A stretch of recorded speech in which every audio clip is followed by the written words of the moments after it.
Hi everyone. I've just been guided to come back on and share with you some of my own personal journey around channeling and automatic writing.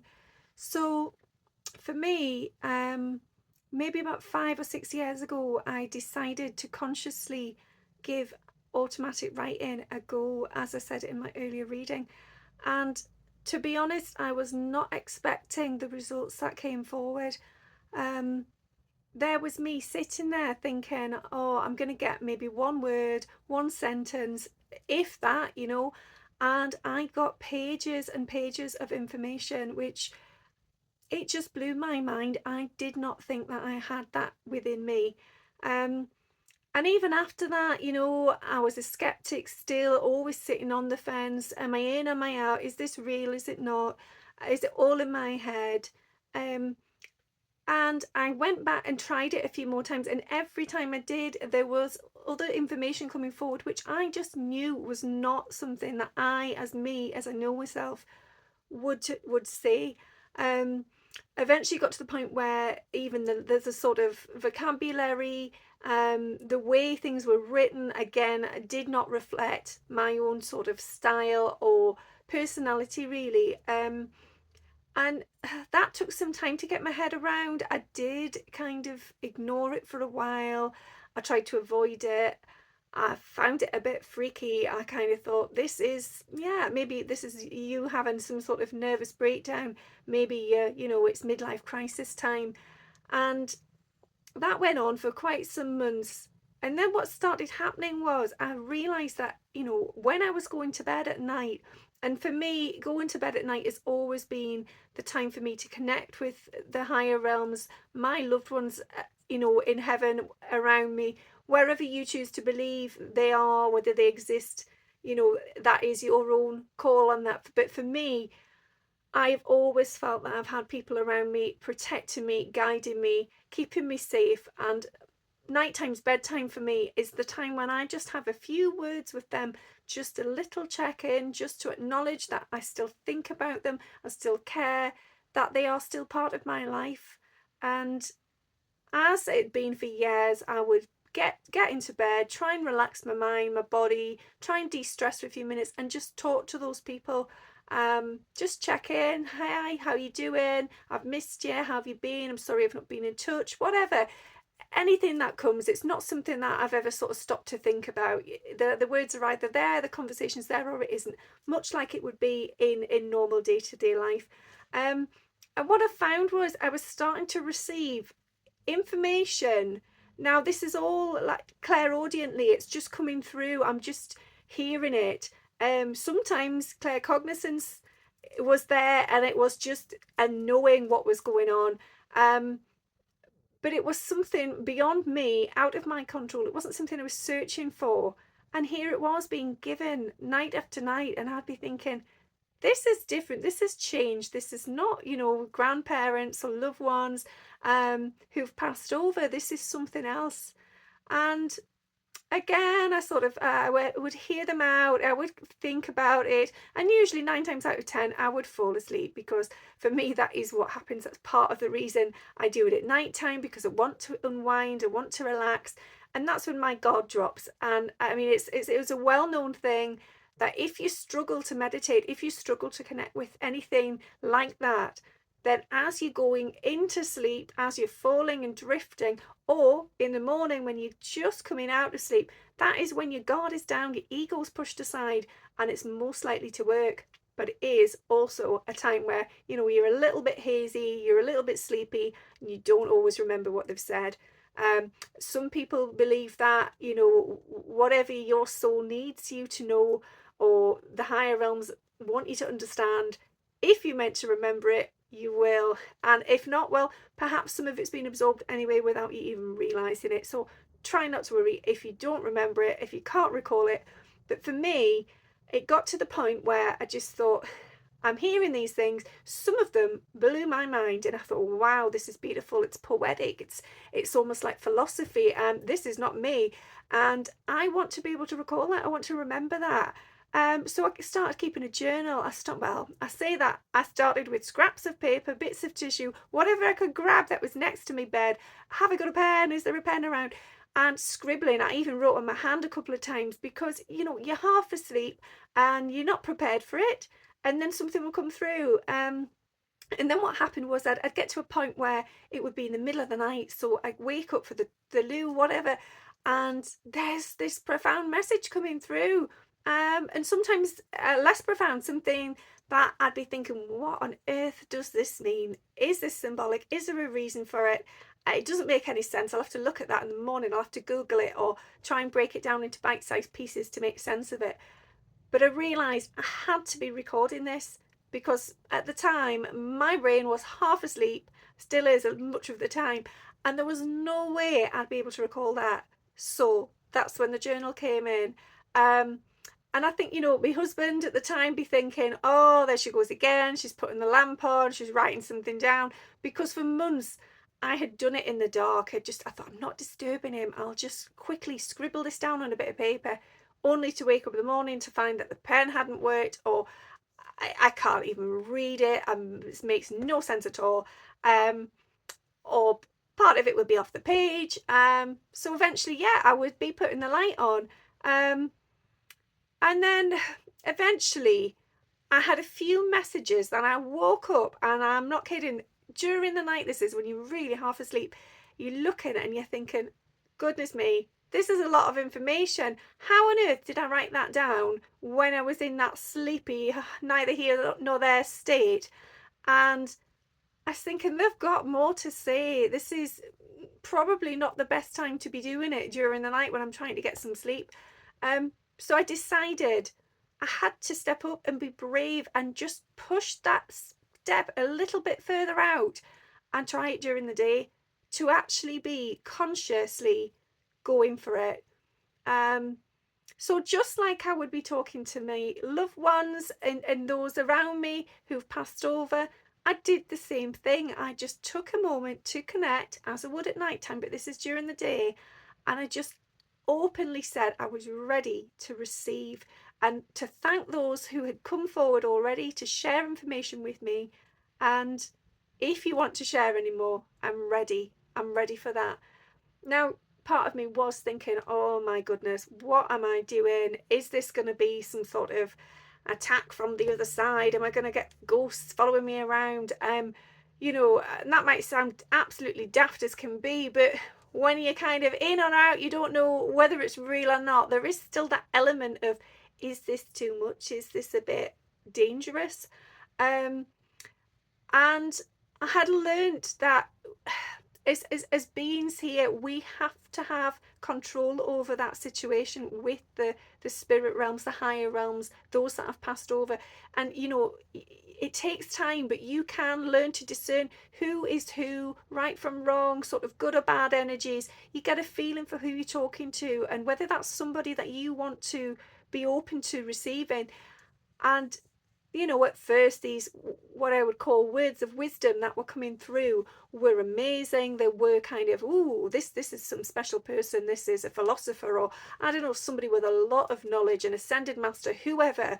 But there was also times where I thought, you know what, I don't really like what this person's saying, and this will be somebody else. And I'd be thinking, is this really something I want to connect with? Is this going to cheer me up, perk me up, help me in any way? Or is it got a negative down sort of vibe? And eventually remembered this, that you have that control. You are able to decide and choose who you want to connect with. So from then on, I made a conscious effort to only connect with those people that felt like they resonated with me and I them. So knowing that the messages they're going to give are going to be of value and of help for me. Yeah, so you can do that, and yes, it takes time, it takes practice. It's much like meeting anybody, even in this world. It takes sometimes years to fully know what somebody's like, and everybody wears a mask. So do we really know anybody at the end of the day? Not always.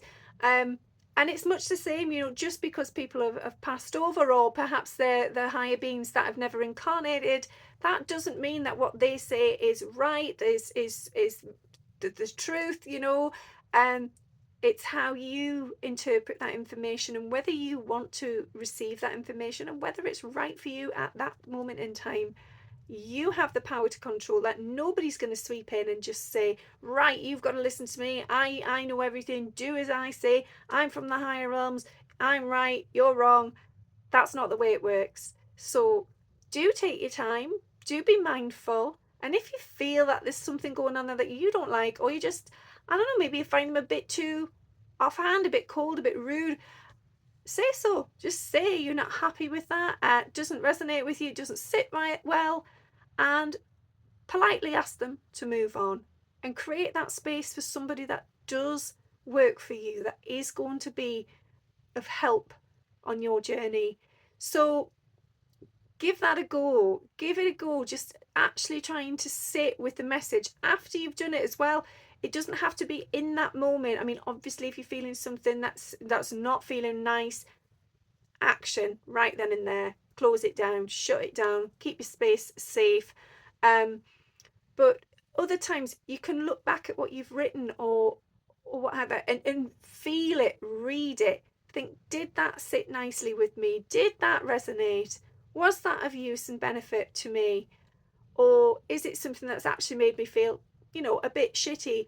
And if it has, next time that if you get that feeling that that is the same being that's coming through, and it's that vibe that you don't want to receive, you have the power to stop that, to make space for something better, just as you would in this life. They say who you surround yourself with is important, and it really is, and that's even in the higher realms and beyond. There's no difference, there really isn't. So yeah, sit with it. Going back then to what I was saying earlier, that I was receiving these messages, and these words of wisdom were blowing my mind. So then I'd gone to a point where I thought, right, I'm doing it during the day, I'm connecting, and to be honest, it was a little bit slow. I was thinking, oh, this is no different to nighttime. I'm just getting the odd bits. If anything, I've got a bit less. Oh, maybe I've scared them off. Maybe I've been rude. And I just kept telling myself, actually, no, if this is meant for me, I'm in control of it, and I can do it on my own terms when I'm ready. But to be polite, and always be polite, always invite them in nicely, kindly, always be thankful and appreciative, and get on with it. Just do it. Just take that dive, that jump, that leap of faith, and trust that what comes through is meant for me, meant for you. So that's what I did. And I got to a point where I made an effort to sort of, it sounds ridiculous, but I made an appointment. I would say, right, it's 8 o'clock at night, and I'd be saying in my head, telepathically, as I would if I was connecting with my team and my loved ones, I'd be saying, right, tomorrow at 5:45, 6 a.m, whichever time, I'll be there. Let's talk, let's channel, let's share love and light together, let's create something. And that was the change. I knew then I had to be there, ready, in my space, in the place, mentally, physically ready. And they knew I was coming, and I had to honour that. I had to make a conscious effort. And I mean, that did mean getting up earlier every day. I've got 2 children, and you can't just fit everything in willy-nilly, easy peasy. It doesn't work like that. I was having to make a conscious effort to give that time to myself, for that opportunity to learn and grow with those in the higher realms. And that is the game changer. It's dedicating time, putting that time in there, that effort. That shows them that you are committed. It shows you that you're committed. Your soul then sees that you are ready to learn. And when you get to that point, when you want something more from life than just what is on the daily 3D world, then you are ready for change. You are going to open up naturally, and you're going to open up to all the resources that are within you anyway. Because as I said earlier, as a soul, there is so much information that is within us, and we don't tune into it, we don't tap into it. which is madness. I think, you know, if things could be different in today's world, that would be something that would change straight away. It would be like, hello, open up, wake up, show me everything I've learned in every life. Let's have it all out there, and then let's move forward from a better position.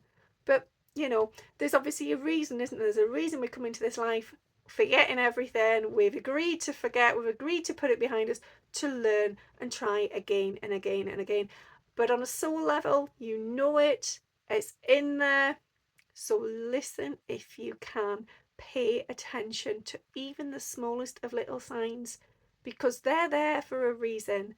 And you know, the more we shut it out, we block it out, we pretend that this is it. You know, we're missing so much. We're missing the bigger picture here, and we could come back countless lifetimes just playing out these roles. It's, as I was saying before about the theatre and being the observer, it is much like that. We're coming to a life and we are here playing, say, the part of the mother or the father or the sister or the son or the grandmother. And yeah, that's great. We learn different perspectives and different skills, different mindsets. But in reality, we can keep doing that forever and ever and ever and ever. I think it's integration. It's trying to get us to understand the whole unit. The fact that the soul has already played out a lot of those roles. It has already learned a lot of those skills, and it is ready to integrate that together into one, into this being that is you. So if you can hear it, if you can just listen out and pay attention to those subtle signs, and you can be ready for that, and you're open to receive it, then things can get powerful and things can change and expand. And believe me, at times it will feel like the roof has blown off. You will feel like you're crazy. You will question how you know such information, or perhaps even, how can I receive this information yet not fully understand it? I mean, if it's come through me and I've written it or I've spoken those words, how then does that not resonate or make sense for me in that given moment? But the chances are, give it a week, give it, I don't know, even a few hours, something clicks and you make sense of it all right. You do understand. It's just about uncovering those layers and going back to your soul and saying, what is this? Why was I given this? What does it mean? And then if you listen and you pay attention, the answer's there. I'll jump back on in a minute, but go and have a little break. All right, thanks.